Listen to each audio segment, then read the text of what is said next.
اشتاقت عيناي شوقا ولطيبة ذرفت عشقا، فأتيت إلى حبيبي فاهدأ يا قلب ورفقا، صلي على محمد.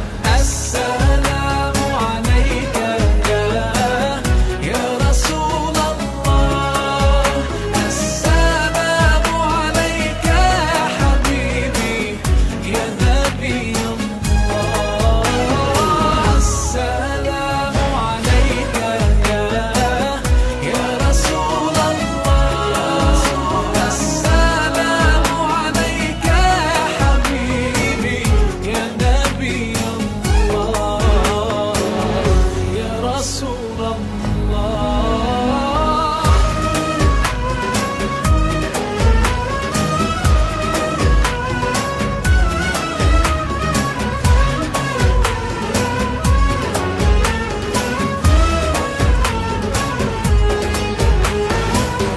قلب بالحق تعلق وبغار حراء تألق، يبكي يسأل خالقه فأتاه الوحي فأشرق. اقرأ اقرأ يا محمد. السلام عليك يا رسول الله، السلام عليك يا حبيبي يا نبي الله، السلام عليك يا رسول الله، السلام عليك يا حبيبي يا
Rafiq dari bersama rombongan yang sama-sama kita muliakan dan kita hormati Guru Khidir. Beliau adalah salah seorang pengajar dari Pondok Pesantren Darussalam. Mungkin teman-teman yang masih mondok sudah tahu sama beliau. Dan beliau juga adalah putra dari almarhum Guru Ali. Guru Ali ialah salah satu perguruan yang ada di hadapan kita hall pada hari ini. Kita hormati para alim ulama, guru-guru agama, dan sama-sama kita hormati tokoh-tokoh masyarakat, bapak-bapak, ibu-ibu yang sama-sama kita sayangi. Hadirin wal hadirin rahimakumullah. Dalam kesempatan ini pula ulun mewakili Shahibul Haul banyak-banyak terima kasih kepada bapak-bapak, ibu-ibu yang sudah membantu dari kemarin sehingga terlaksananya acara kita pada hari ini. Dan juga kami banyak-banyak minta terima kasih kepada bapak-bapak, ibu-ibu yang sudah meluangkan waktu kawa berhadir di tempat ini. Dan juga kami dalam kesempatan ini juga meminta maaf yang sebanyak-banyaknya seandainya ada kekurangan dalam penyambutan, tempatnya, dan konsumsinya. Kami sekali lagi minta maaf, minta halal, minta ridho kepada sampian berataan. Untuk mempersingkat waktu, ulun bacakan susunan acara kita pada hari ini. Yang pertama pembukaan, yang kedua kalam ilahi, yang ketiga pembacaan manaqib Ummul Mukminin Sayyidah Khadijah Al-Kubra, yang keempat kita baca surah Yasin dan tahlil sekaligus penutup. Baiklah, kita masuk ke acara yang pertama, yaitu pembukaan. Untuk membuka acara ini kami pintakan kepada yang mulia Guru Khidir. Waktu dipersilahkan.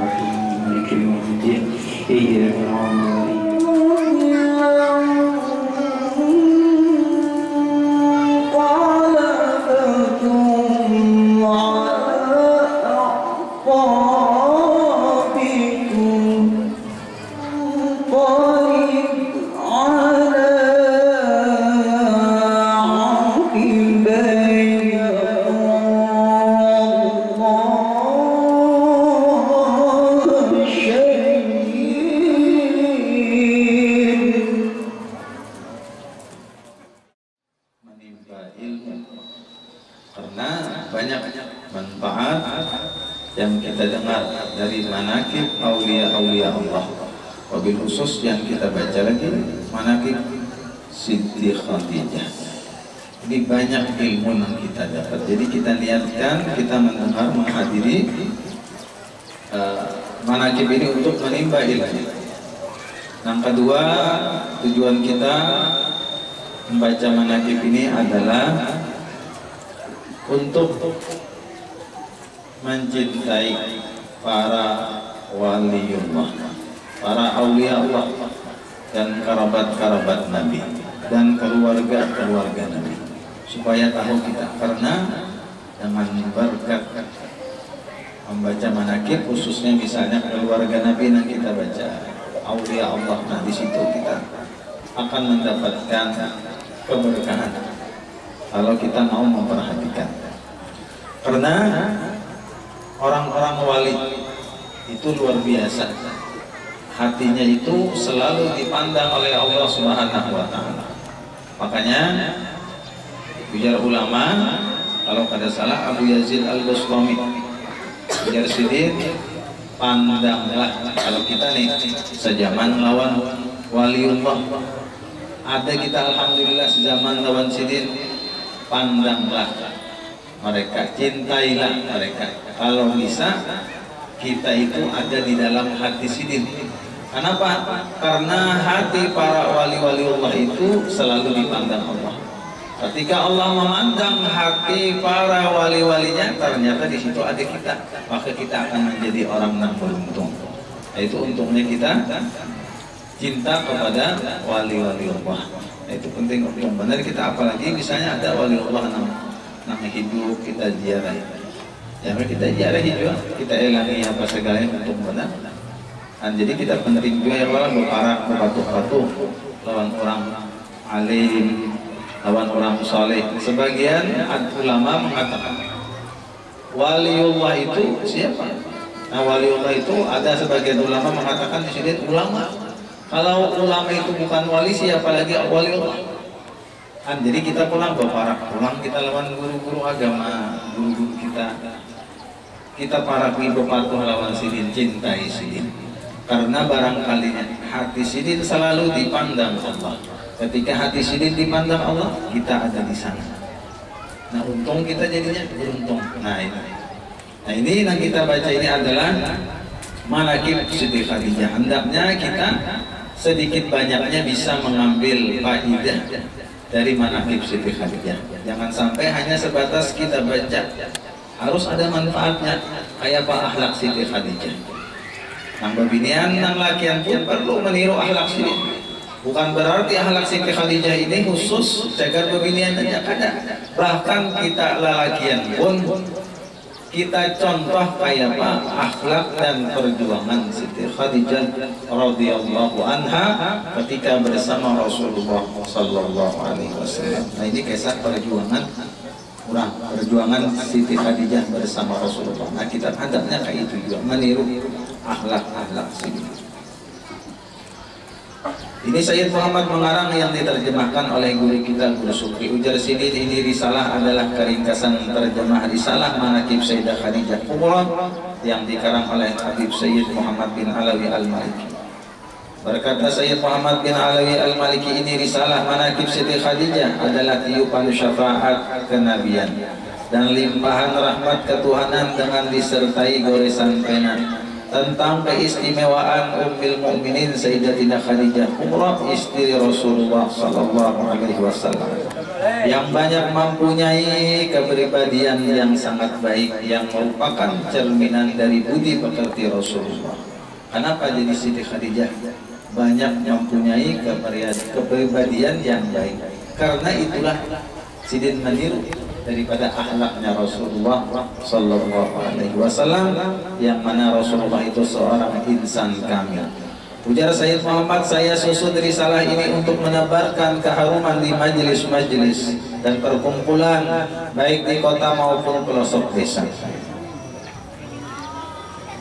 Khadijah Kubra adalah anak Khuwailid bin Asad bin Abdul Uzza bin Qusay al-Asadiyah. Nasabnya bertemu dengan nasab Nabi sallallahu alaihi wasallam pada Qusay yang telah menyatukan kabilah-kabilah Quraisy, sedangkan ibunya adalah Fatimah anak Zaidah bin Asam dari Bani Amir bin Lu'ay bin Walid.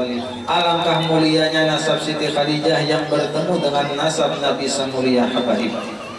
Dan Allah Ta'ala menjaga kesucian nasab Khadijah dari kotoran tradisi jahiliyah dan melindungi kemuliaannya seorang pemimpin kaum wanita dan menjaganya daripada ujian dan cobaan dengan pertolongan serta perlindungan yang kuat.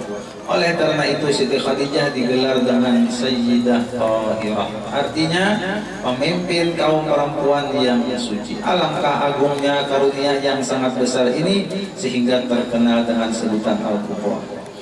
Khadijah Kubra dilahirkan sebelum kelahiran Nabi 15 tahun. Dia dibesarkan di lingkungan rumah tangga yang suci dan damai, sehingga Khadijah menjadi perempuan yang sempurna pekertinya dan ilmunya dan kecantikannya dan kelebihannya dan bijaksananya dalam menghadapi persoalan yang ada. Jadi Siti Khadijah luar biasa kecerdasannya orang. Khadijah dikaruniai Allah Ta'ala harta yang banyak, punya karyawan yang mengurusi hartanya. Jadi sini ini termasuk kurang nang kebinian nang banyak harta, kurang janda nang sugih, banyak harta kurang karyawan banyak. Dengan jalan yang halal kemudian Khadijah memberi mereka upahan yang setimpal sehingga perilakunya patut ditiru oleh orang-orang banyak secara umum. Jadi apabila mau upah orang dia nang begawi wadah sini banyak. Jadi ada salahnya juga ya kalau lah begawinya sesuai juga pulang diupah nang banyak pulang. Nah inilah akhlak Siti Khadijah. Khadijah adalah sebagai untayan permata yang sangat mahal. Khadijah adalah menjadi pohon kepribadian yang tinggi baik secara perorangan atau secara kelompok umum.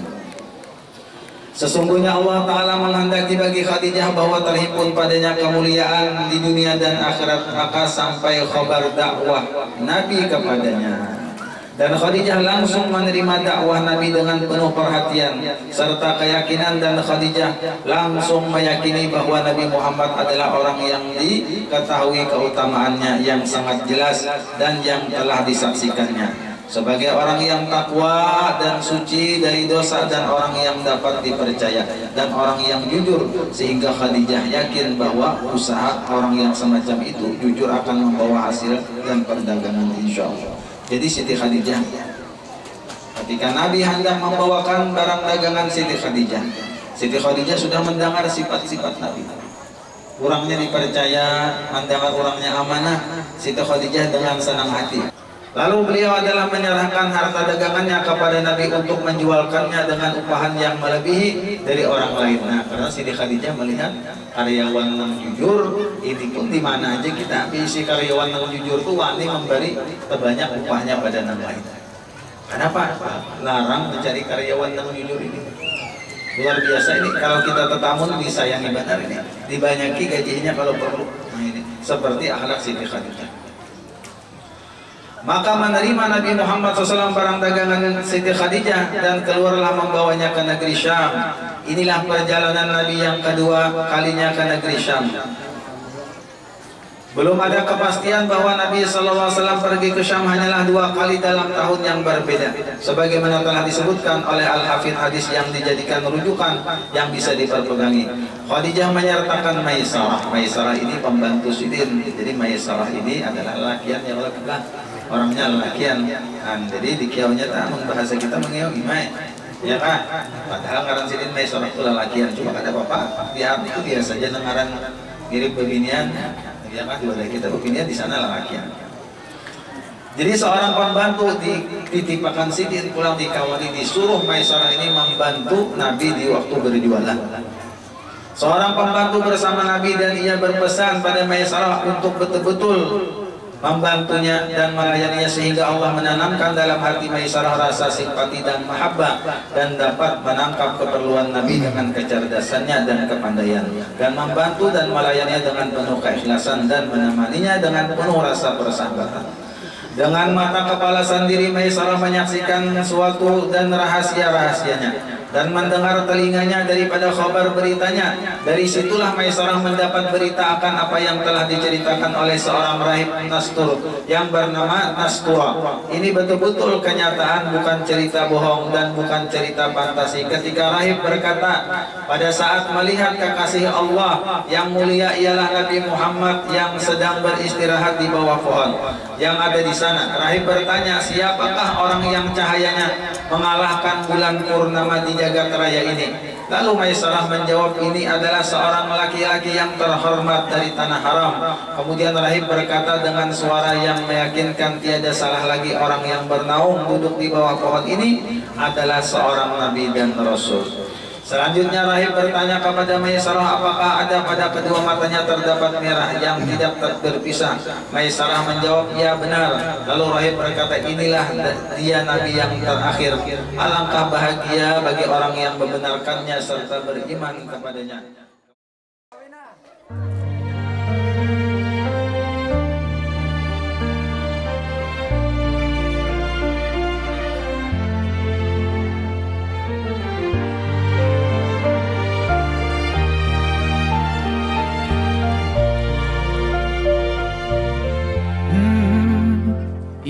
يا من صليت بكل الأنبياء، يا من في قلبك رحمة للناس، يا من ألفت قلوبا بالإسلام، يا حبيبي يا شافعي يا رسول الله، بأمي وأبي فديتك سيدي، صلاة وسلام عليك يا نبي.